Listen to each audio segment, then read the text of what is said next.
I'm Ted Seides, and this is Capital Allocators. This show is an open exploration of the people and process behind capital allocation. Through conversations with leaders in the money game, we learn how these holders of the keys to the kingdom allocate their time and their capital. You can join our mailing list and access premium content at capitalallocators.com. All opinions expressed by Ted and podcast guests are solely their own opinions and do not reflect the opinion of Capital Allocators or their firms. This podcast is for informational purposes only and should not be relied upon as a basis for investment decisions. Clients of Capital Allocators or podcast guests may maintain positions in securities discussed on this podcast.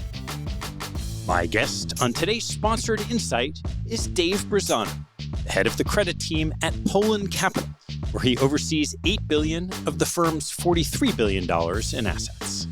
Dave is one of the OGs in high yield, having started in the early 1980s and invested continuously through more than 40 years since. Our conversation covers some history of the high yield market alongside Dave's involvement in it, the founding of his firm in 1996, Polen's strategy to take advantage of myths in the market, the implementation of the strategy, and Dave's thoughts on the changing interest rate environment, private credit, and opportunities and risks going forward. In our complex world of investing, I suspect you'll find an elegance in the simplicity and clarity with which Dave approaches investing. Before we get going, in recent Spread the Words, I've introduced our newest Capital Allocators University for investor relations and business development professionals. It's a 2-day event, December 3rd and 4th in New York City, where we'll help you learn how allocators think, prepare to put your best foot forward, optimize your experience at conferences, and learn what not to do from a panel of CIOs. I think our CIU for IR and BD is unique in the industry. At least I'm not aware of another opportunity to level up your professional capability alongside a group of your peers. We're excited to put this together for you and help bridge the knowledge gap between you and the allocators you seek to serve. You can learn more and sign up to attend at capitalallocators.com/university. Hope to see you there. Please enjoy my conversation with Dave Breazzano. Dave, great to see you. Good to see you, Ted. I'd love you to take me back from your early start in these markets and describe a little bit of your path and a little bit what the markets were like in high yield once you got started. Certainly. I started in high yield in the early 1980s. I had joined what was then the largest high yield buy-side shop in the world, a firm called First Investors, where we managed over $1 billion when the high yield market was maybe 20 or 30 billion in size. It was a time when high yield was viewed as a pariah type investment class. Respectable people went into equities or investment grade debt, and it was more of the fringe players that went into high yield. And that's what attracted me. I was young, out of business school a couple of years, and I saw an opportunity in a pretty exciting, nascent market that I think had a lot of potential, so I could get in early as a pioneer. Drexel Burnham dominated the market, and they, along with a few other firms, realized they could develop a new issue market and bring to market some smaller companies or some companies that were out of favor. And then because of the returns that were being generated and the attractiveness of the yields that these securities provided, it started to gain popularity. Out of the 70s and into the early 80s, we had a 20% prime rate and interest rates were starting to come down. The population was accustomed to double-digit yields on their CDs, and that was starting to go away. So the asset class started to gain in popularity because of the high yield and because of falling yields elsewhere in the marketplace, and capital started to flow in. In 1985, T. Rowe Price recruited me down to Baltimore to help them set up a high-yield mutual fund. This fund became, at the time, the fastest growing mutual fund that T. Rowe Price ever had. In May of 85, it was already $100 million in size. So it legitimized the fact that there was real demand for this type of product. And if one looked objectively at the performance of high yield bonds and overlooked the myth around them that most of them will go bankrupt, it actually was pretty good on a risk return basis. So the asset class continued to grow in popularity. In 1990, Fidelity Investments recruited me up to Boston to run their flagship high yield fund and also to co-manage their bankruptcy investment area. Coming out of the late 80s in 1990, the high yield market went through a massive transformation. There was an insider trading scandal. And as a result, ultimately, Drexel was put out of business. The whole market went into a bit of a tailspin and liquidity dried up and the price of these bonds plummeted. So the Fidelity High Income Fund had accumulated a tax loss.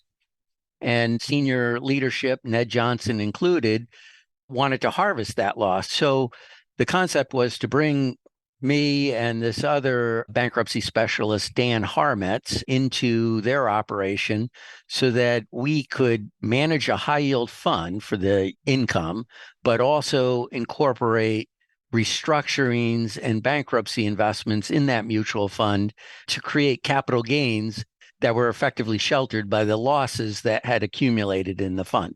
And as a result of the strong performance and the popularity of the asset class, our fund size grew considerably. At some point in time, a while back now, almost 30 years ago, you left Fidelity to start your own shop, which continues today. What was that story of setting out on your own?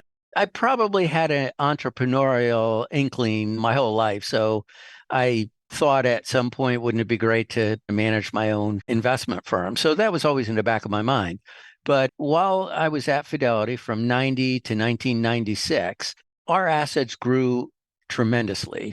And as one AUM grows, it becomes a little bit more challenging to generate excessive returns.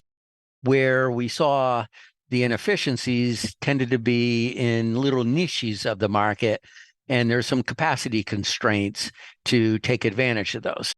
And then the market started to shift with the initial pariahness of high yield back in the early 80s to its acceptance and popularity. Everything went up market. Deals got bigger. It wasn't disrespectful to issue a high yield bond, and it fueled the growth of the private equity business. The big firms developed larger high yield funds, and they couldn't participate in some of the smaller, more traditional high yield deals. I saw an opportunity in the mid and small cap space that was being vacated as larger deals began to dominate the market. Now, all triple Cs are not opportunities. In fact, we believe most of them are not good, but we believe that a certain percentage, 10, 15% of triple C universe could be real opportunity because of the bias against considering them as viable investments. Those are the areas that we can exploit if we were managing a smaller pool of capital. So that led to the creation of my firm, DDJ Capital Management, which about 2.5 years ago was acquired by Polen Capital. As you watched it evolve through cycles, through the original boom and bust, and then a recovery from that, what did you take away as how you thought about what worked in terms of investing in the area? Yeah, very good question. So first, I recognized that the market was surrounded by misperceptions. There was this belief that junk bonds, the vast majority of them defaulted and would end up as worthless securities. So that was the myth. I remember asking people, what do you think the annual default rate is for high yield bonds? And people would say, 30, 40, 50% a year. And I said, what if I told you it was 3 or 4% a year? And they go, that can't be. And I go, but that's what it is. And if you look at the yield premium that one gets at the time, it more than compensated for that risk. And then take it one step further. When a bond defaults, what do you think it's worth? And I said, well, 0. And I go, well, it really isn't, because you have a claim against the assets of that company ahead of the shareholders. And if the assets have a value greater than zero, you are entitled to it. And in fact, the recovery rate is in the 40s. So if you look at a default rate of 3-4%, and if you get close to half your money back afterwards, your loss is like 2%. And if you have a spread significantly higher than that, you're going to outperform other asset classes. So I spent probably the early part of my career just developing narratives to dispel the myths and to get people to actually focus on the facts. And even today, that continues, because our belief is if one looks at the data and looks at the return profile of, say, the high yield index, the vast majority of the returns generated over time is a function of the yield or the coupon on those bonds. It's not buying a bond at 90 and selling it at par and making those 10 points. There is some price action that certainly is involved, and there's some negative price action. If there is a default, the price will decline. But people often overlook that positives happen in high yield as well. A company can take out the bond prior to maturity and pay a call premium, and that's several points of additional profit that offsets any losses. Companies can get upgraded. They can go from single B to double B to triple B, and the spread compresses and the price goes up. So there are positive aspects that offset some of the negative aspects. So when one factors all that together, you observe that well north of 95% of the return profile in the high yield market is the yield. So that leads one to conclude that, well, wouldn't it make sense to try to construct portfolios with the highest yield possible without jeopardizing the principal? And if one can do that, you would outperform others that don't necessarily do that. So if we have portfolios that have a significant yield advantage over the index or the market or our competitors and can contain the negative credit events, the default losses or price declines, to be equal or less than the broader market, then you capture that yield spread essentially for free. And the compounding effect of that spread is significant over time.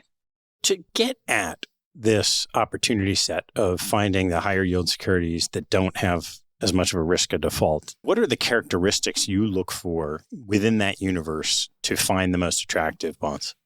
Essentially, we're looking for higher growth, lower CapEx businesses. So businesses that are throwing off a healthy amount of cash flow. But really what we're trying to do is avoid secularly challenged businesses. What Amazon has done to traditional brick and mortar retailers, and then that translates into shopping malls and so forth, where you go through a traditional shopping mall that was vibrant 10, 20 years ago, and today it's a ghost town. So we want to avoid those secularly challenged businesses where there's often a fertile ground for high yield investing. And what we do is the private equity transactions, where the PE firms identify businesses that, in their opinion, are high growth, throwing off free cash flow, relatively low CapEx, and can handle a significant amount of debt and grow into their balance sheet. If they're exhibiting high single digit, low double digit growth rates, if they levered that business 6 or 7 times debt to EBITDA with a mere passage of time, a year or two into it with that kind of growth rate and the growth in EBITDA, all of a sudden the leverage can come down 1 or 2 points, and that's significant. And that free cash flow can be used to pay down debt as well. So what started out as 6 or 7 times leverage in a couple of years is 4 or 5 times, and then it's eligible for an upgrade. But if a company has 6 times leverage, typically it will be rated triple C by the agencies. It's just the convention. They have an impossible job of trying to put a lot of risk factors in just a handful of buckets. So one is leverage, and that triple C rating will exclude a whole percentage of potential buyers and translate into a yield premium And if it's high growth, low capex business sponsored by a sophisticated private equity firm, they've done their due diligence. We've done our due diligence. You got several eyes looking at it.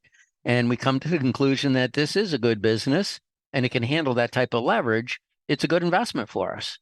Initially, you were talking about high growth businesses, low capex, secularly stable or growing, high free cash flow. You don't associate that with high yield or junk bonds, but it's the leverage from the private equity firms that create the risk. Did I get that right? Yes. Polen Capital has a mid and small cap growth equity product. Some of her companies are companies that may find their way in our portfolio. If a PE firm identifies it as an attractive target, they can buy it and add leverage to the equation to support the premium price that they might have to pay to buy that company and take it private. So these are companies that exhibit those positive characteristics, and the PE firms, that's their business, is to look to see what they can acquire that can handle a healthy amount of leverage, which reduces their purchase price, their cash outlay effectively for the equity, and makes the whole equation work. Now, part of what happened over the last 10 to 15 years before 2022 was a very low real interest rate environment. And that supported the growth in PE transactions and in the ability to acquire companies with a healthy amount of leverage because the interest costs were low. We'll see going forward at a higher interest rate environment if that changes the dynamics of that industry going forward, and I suspect it will. When you think about risk in the market you're participating in, the original interest in high yield came when people used to get 10% on their CDs and rates start coming down. Now you have the opposite, where we're at the bottom of the cycle, it's coming back up, and you've had good businesses that find their way into your universe because of the leverage. How do you think about the ongoing due diligence of whether something remains attractive in a significantly higher interest rate environment? We constantly have to monitor our portfolio companies. And depending on the type of security that we hold, if it's a bond, typically we get quarterly information.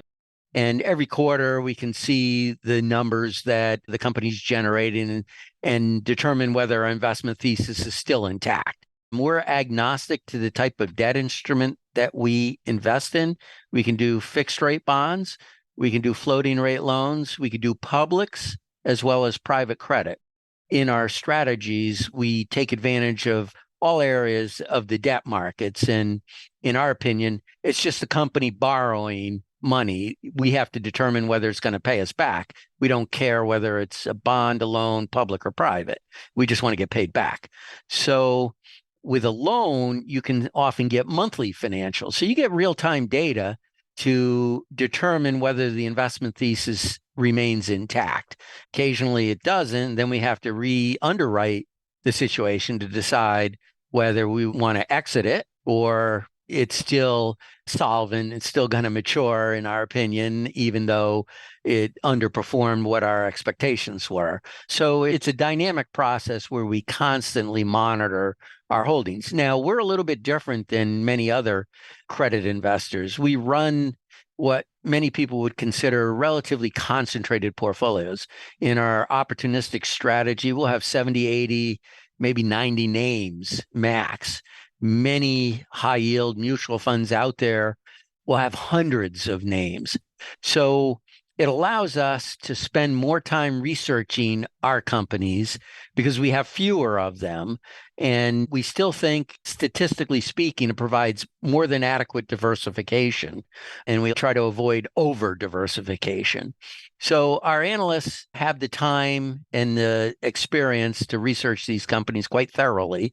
And if we don't like something about a company, since we're not obligated to own everything out there, and there are thousands to pick and choose from, we could just move on, find another company. We're not forced to actually own it. So we make assumptions and try to anticipate worst case scenarios and ensure that under these worst case scenarios, in our opinion, the company is still solvent. It can mature the debt. Certainly, we don't bat 1,000. We make mistakes. So there will be companies in our portfolio that actually do default. And I will facetiously say to prospects or people, if we did not have any defaults in our portfolio and we have that yield advantage, then we're not pushing the yield advantage as much as we should, because we should push it to we have a couple defaults still in line with the market or less.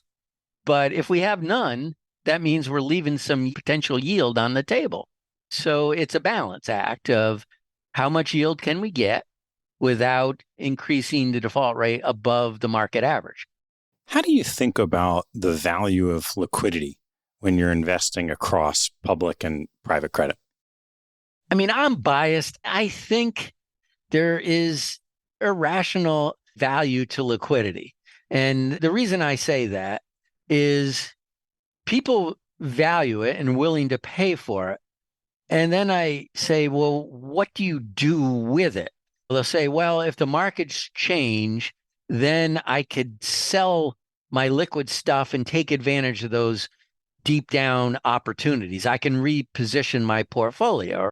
And I go, okay, my experience has been when markets go into those situations, people freeze. They don't know what to do, and they're terrified of buying anything that went down.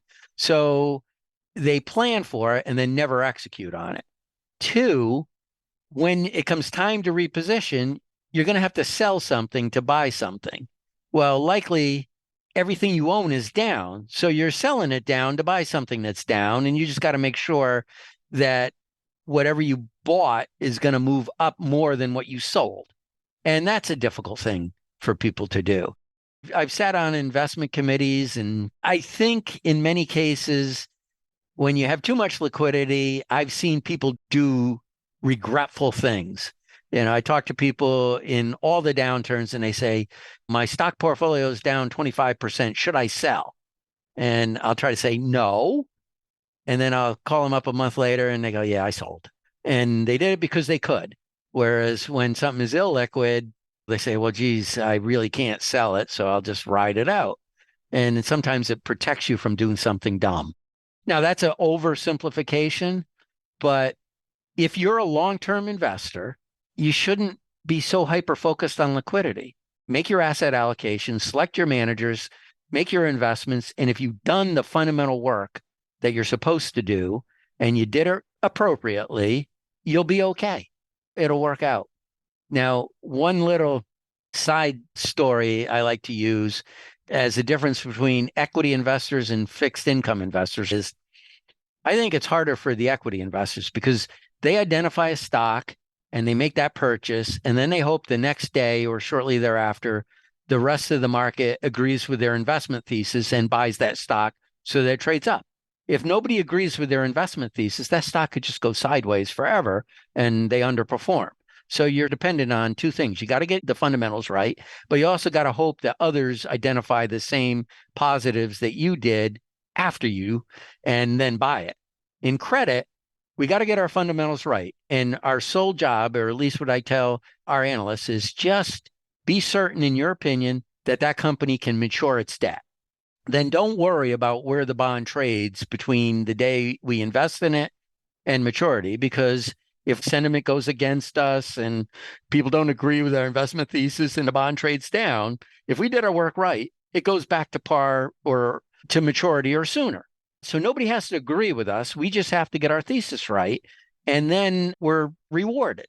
So it's a simpler process. We're just identifying 70 to 90 companies that we think are going to be able to pay us back out of thousands to pick and choose from. And the price action of those bonds over the course of that ride to maturity is noise, but we don't want to overreact and do something that we regret, because if we did our work right, it goes to maturity and we're fine. So I will sacrifice liquidity for yield. How important is differentiating your research from others in the space? I think we all look at some of the same credit metrics, interest coverage and so forth, but we also like to look at enterprise value and loan to value. And I believe my experience in talking with other people in the industry, not all firms do that. So it's an important determinant for us. And essentially, I like to equate it to a home mortgage, just to make a simple explanation. When you go out and buy a house and seek a mortgage from what used to be a bank, now who knows who the lender is, they will want your W-2 income, investment income you may have, and all that. They spread your income and make sure that you have a healthy margin of income in excess of what the cost of that mortgage and home ownership would be and living expense. So your coverage ratio.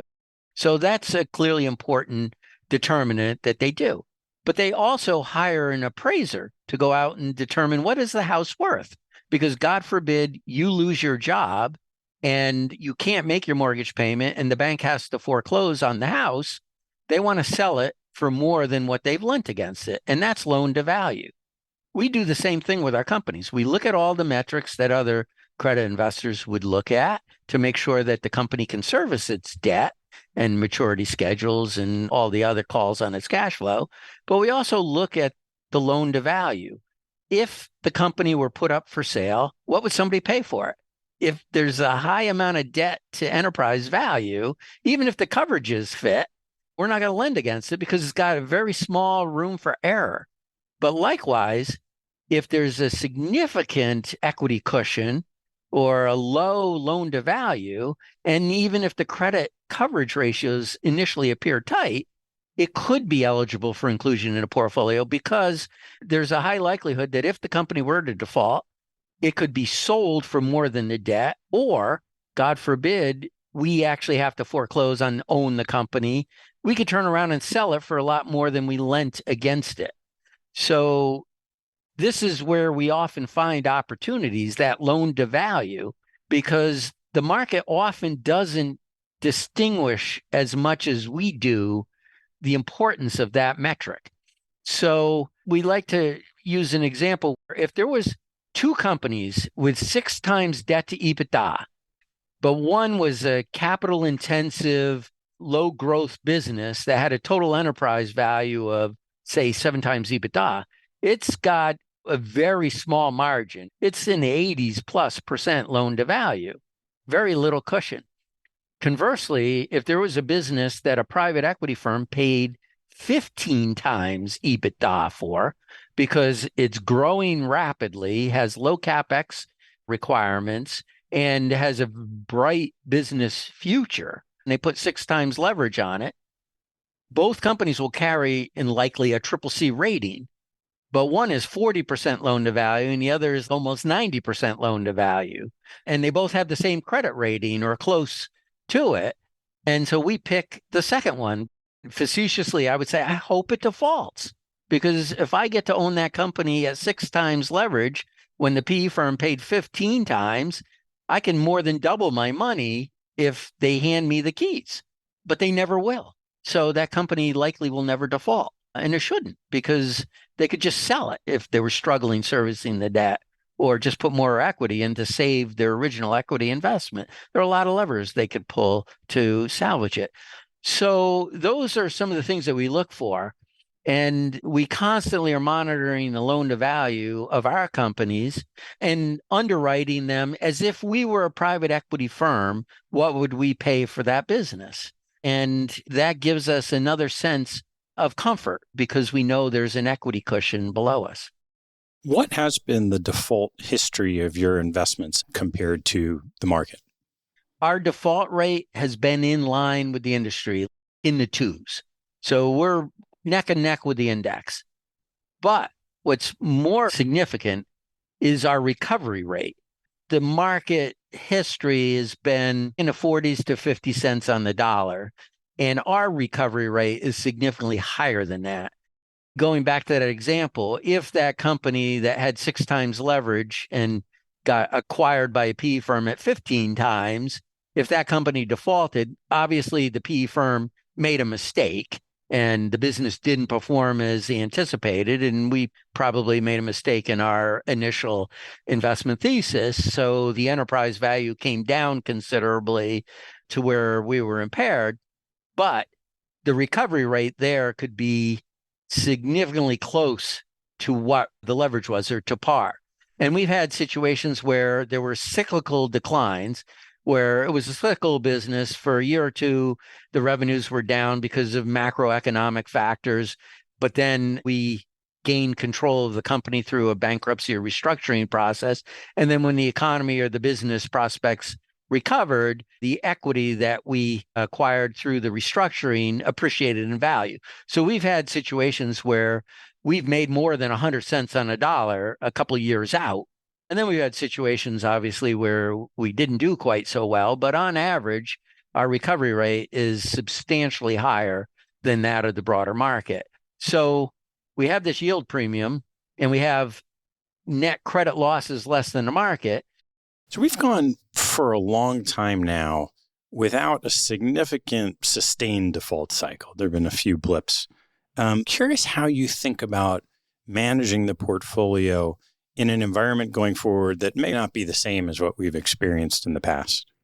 My belief is it won't be the same as we experienced in the past. So part of our job is to try to anticipate how the market has evolved and what the differences will be going forward. And a couple of dynamics that we think are important to get our arms around is historically, the recovery rate for loans was higher than the recovery rate for bonds.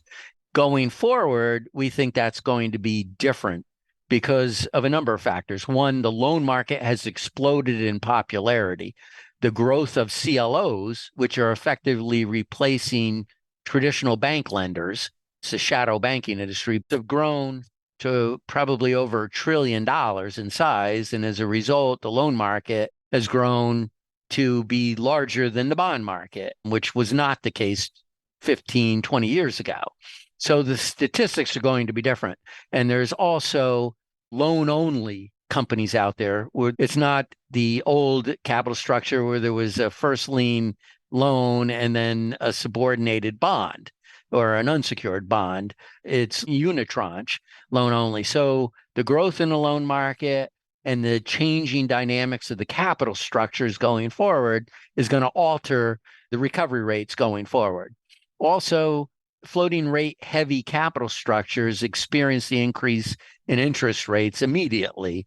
So the interest expense on loan only companies in some cases doubled because you went from a 0 or 1% base rate to 5.25 or 5.5 base rate.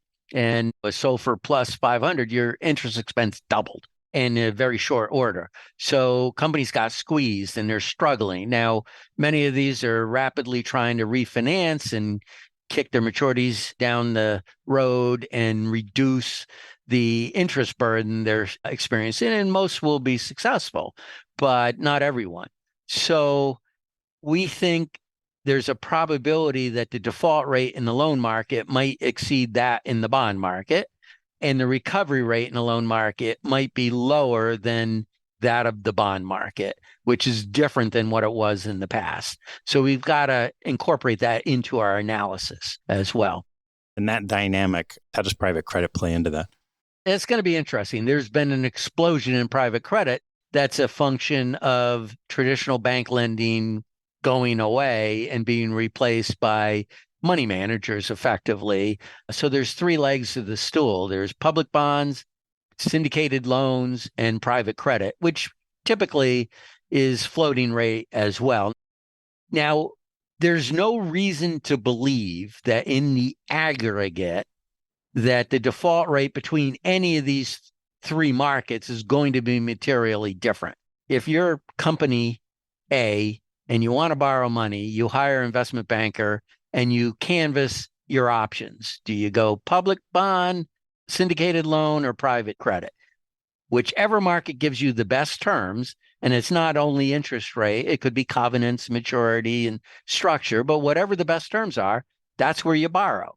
But in a broadly diversified world of credit with thousands of companies and over $1 trillion in each of these buckets, one should assume that there should not be a material diversion in the default rate between those buckets because they're all companies borrowing money and a certain percentage aren't going to work out. But secondly, what will happen in the private credit market is the company and its advisors can negotiate with the lenders a little bit more easily.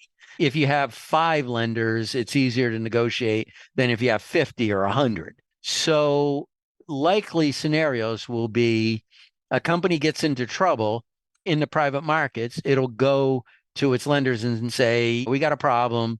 You got to work with me to avoid it. And they could amend and extend. They could pick interest. They could modify covenants. They could defer interest, convert some debt to equity to delever it out of court and so forth. They can do those things that might not show up as a default otherwise because there's some secrecy to it. It's private, so you don't know what's going on in some of these situations. Whereas if it's in the public markets, it's harder to get unanimity of creditors. And for some of these transactions, you need a high percentage of the lenders to agree to a restructuring plan. And there has been a tendency for creditor on creditor violence where a small group of creditors will try to enhance their position at the detriment of the other ones and creates all sorts of turmoil in the situation as well. So it's more public information, certainly in the public markets. And so you'll know more real time what the default rates are and the recoveries are in the public markets. Whereas in the private markets, the same actions will be in play, but it's not going to be as readily available information. So there'll be misinformation out there. But we will have a recession. No doubt about it. The business cycle has not been eliminated. It's the one that we've been predicting for a couple of years, hasn't quite arrived yet, but one day it will. And companies are going to have defaults. That's not gone away. Default rates have been very low by historical standards because we've had free money and accommodating fiscal and monetary policies that are changing. So we had some good years in credit, but it's not going to stay that way forever. And it's going to hit all the markets. It's not going to avoid the private debt market. You alluded to situations where creditors versus creditors are fighting in bankruptcy. I'm curious what you've seen so far of the interaction between private equity sponsors and lenders to those businesses when certain businesses have run into trouble. All asset managers and PE firms have their own personalities and own track record and way of operating. Some PE firms are a little more aggressive with their creditors and don't care about what some would say long-term relationships. And there's a saying in Wall Street, if you want a friend, get a dog. You could be adversaries in one situation and people's memories, unfortunately, are very short. If it appears to be a good deal, the next time you'll be in that good deal, regardless of whether you felt you were violated in the last deal. Now, some people have long memories, and that's what makes markets, I suppose. Certain PE firms conduct themselves a little bit differently. Some are very aggressive with their creditors. Some are a little bit more fair. And then there are certain creditors that you got to be careful with too, where they'll turn on their fellow creditor for their own advantage. We're fiduciaries to our clients. So we're trying to get the best returns for our clients that we can, but not blow up the ship, if you will. So we're not going to do something crazy, but we want to get the best possible outcome. And if that involves taking advantage of certain contractual rights or covenants or the lack thereof, and using our position as a significant lender in that situation to advantage ourselves, perhaps at the detriment of other creditors, we have to make that judgment and do what's best for our client. So covenants have gotten more and more complex over time and more squirrely, and there's certain provisions that get included. And since our inception, we've always had attorneys on staff as part of our investment team because we think it's critical to understand the contract that we're lending against, because no loans are identical. The contracts are unique often for each situation. Loans and bonds have indentures and loan agreements, and they're lengthy, and they have words in there that are put in for a reason, and you got to read them and understand what your rights are under various scenarios. If things don't go according to plan, and you have to rely on those legal rights. What are they, and how can you use them to your advantage or avoid somebody else doing something detrimental to you? It's just part of the game. Sometimes you make a judgment by saying, well, the odds of this outcome are fairly low. I'm willing to take that risk. And most of the time, you're okay. If a company never gets into financial straits, the covenants don't really matter. But if it does, that's when it comes into play. And it's important to really understand the games that can be played. And there are a lot of them. With your long history of both other lenders and sponsors, I'm curious how you balance in your assessment the quality of the business from who else is at the table as part of your risk management. First and foremost, we want to make sure that, in our opinion, the company can pay us back and will do so. So it really comes down to trying to evaluate the competency of the management team. A bad management team can take a very good company down a bad path very quickly. I've seen companies get destroyed by poor management decisions that were very good companies. And then likewise, companies that are struggling a little bit can be salvaged by a really good management team. So at the end of the day, management is key. And how do you evaluate them? Well, you have a lot of proxies, and one is reading the financials and the performance of the company.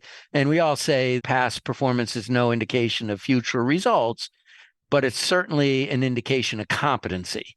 So if a company and a management team have performed fairly well through different cycles, you can have a higher degree of confidence in their ability going forward than another team that maybe hasn't. So you're constantly trying to evaluate management team, and that's meetings with them, quarterly updates, and visiting their facilities, and really getting your arms around whether they know how to run their business, what the true drivers are.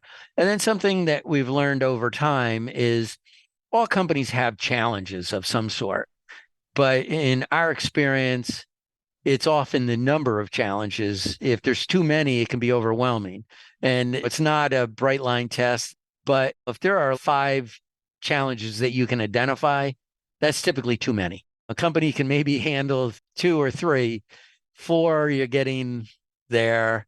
And then after that, it's just too much. So you try to identify what the challenges are. And if there's too many of them, just say, you know what, that ain't going to work. And we'll stand by that judgment. So management competency is key. And you use all the other statistics and information that you have to try to gauge that. And then look at the outlook for the industry, the business, where the company is positioned in that business vis-a-vis its competitors and so forth. High cost, low cost, average cost producer, good brand, weak brand, all the drivers of the business and so forth. And at the end of the day, you just want to get confident that they can mature that debt instrument and just let the chips fall where they will during the course of that ride to maturity. But as long as we got that right, we'll be okay. So when you've had this sustained benign period for defaults, explosion in private credit, explosion in CLOs, probably less experience in restructuring because there haven't been the kind of activity that you experienced earlier in your career. How do you think that plays out if you get to a recession, you have higher default, and you have a need for tools that haven't been employed in a long time? It's not going to be pretty. My advice would be to anybody that's looking to hire a manager is to really put a premium on experience, people that actually have been in the market before 2008. There are a lot of managers out there that tout their experience. I've been in investing for 10, 15 years, and I go, you never saw a downturn. You can't view that as appropriate experience, regardless of what anybody says. When things are going down, people panic and they do things that they later regret they did. We saw it briefly with COVID, but it didn't last long enough. There are people that are going to see and experience things that they're unprepared for and take certain actions that they will regret down the road, but it'll be too late. The cycles do not go away. Defaults don't disappear. Whenever there's this flood of money, there will be a bubble, and excesses are starting to appear. and things will get a little rocky out there. As you look out into this changing environment, on the balance of super excited about the opportunity set, worried about what might happen, where do you sit today? As a credit investor, we all worry. I don't like to say naturally pessimist, but you got to have some optimism that the company's going to survive. But you always worry, what did we miss? Have we crossed every T, dotted every I, and so forth? So that said, but where we sit, I think we're fine. We've always been able to find opportunities. Now, will we find better opportunities next week or next month or next year or worse? We don't know because we can't determine where the market goes. So simply, if we buy a bond, and I'll just pick a number that yields 9%, and we've done our work and we're confident that it'll mature, and it does mature, our return is going to be 9%. Now, any month, it's going to bounce around based on the price of the bond or what the Fed does or what other people assume. But if we hold it to maturity, it's 9%.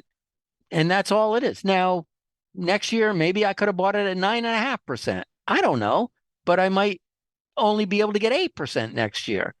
So we're going to buy that 9% bond and hope we got it right. And we do most of the time, or we wouldn't be in business.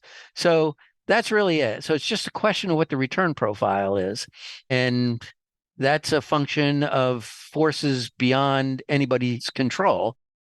As the private equity world is at this interesting inflection of capital flows and lower distributions, with so much of your activity being driven by opportunities coming out of that universe, curious what you're thinking about what happens over the next bunch of years.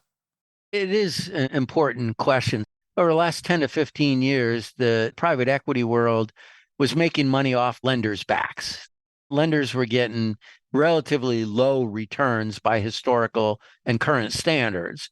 And that return that we were not getting was going to the private equity firms or their investors, essentially. So we were subsidizing returns, if you will. Now, where interest rates are, we're getting a respectable return.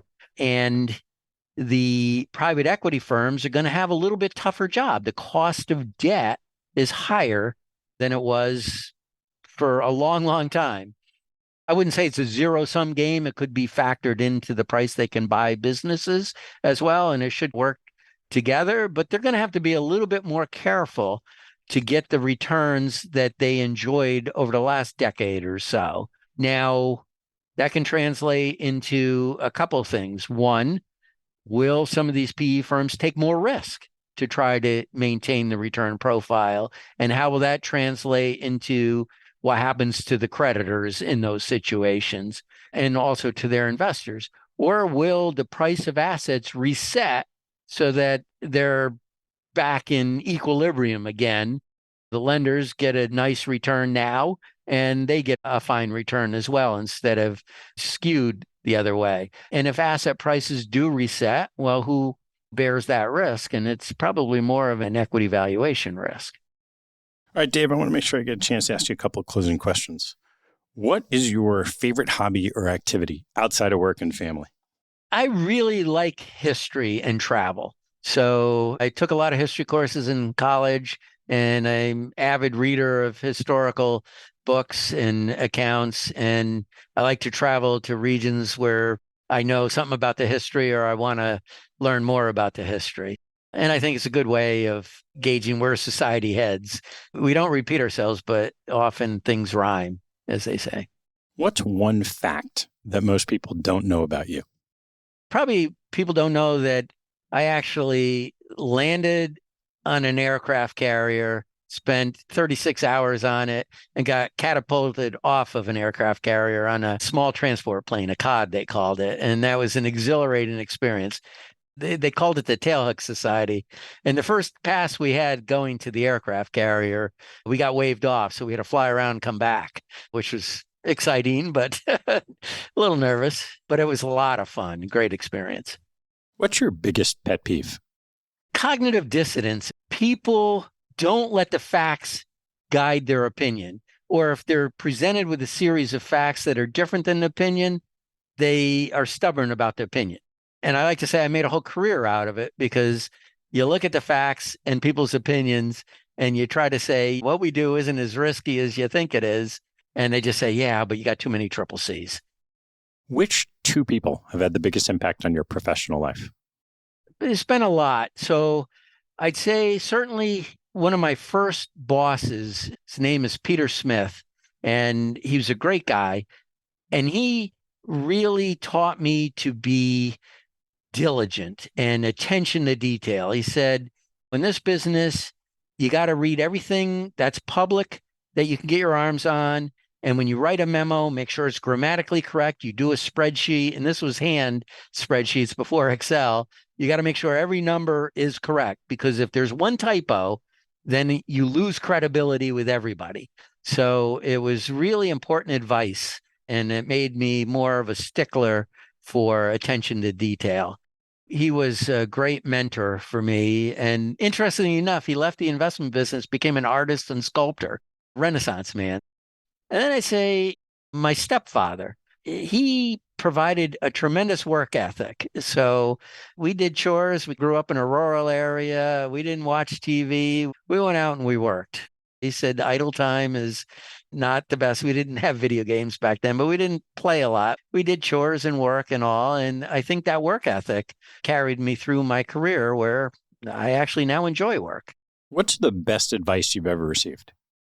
Forming your own opinion. Don't rely on the narrative or the story, street research when it comes to investments, or what the media says or what people are saying. Look at the cold, hard facts and what do they suggest, and come to your own opinion doing primary research, where if you feel passionate about something, dig down and get the facts, and don't get swayed by public common opinion or consensus, because often it's wrong. And so that's something I try to live by. All right, Dave, last one. What life lesson have you learned that you wish you knew a lot earlier in life? Well, one of many things is to appreciate marketing and sales more than I did. As a young person, I thought if you just performed well, did a good job, or had good investment results, people would recognize that and reward you for it. And in reality, you got to advocate for yourself, and you got to hire sales and marketing people to get the message out in the narrative you want. So there is real value to marketing, sales, and good presentation, and not just the cold hard facts of doing a good job, because people overlook that often. Dave, thanks so much for taking time and sharing this long history of yours in the high yield markets. Well, thank you, Ted. I've enjoyed it. Thanks for listening to this Sponsored Insight. Sponsored episodes are paid opportunities for another 12 managers a year to appear on the podcast. If you're interested in telling your story in front of the largest audience of investors in the industry, please email us at team@capitalallocators.com to apply for one of the slots.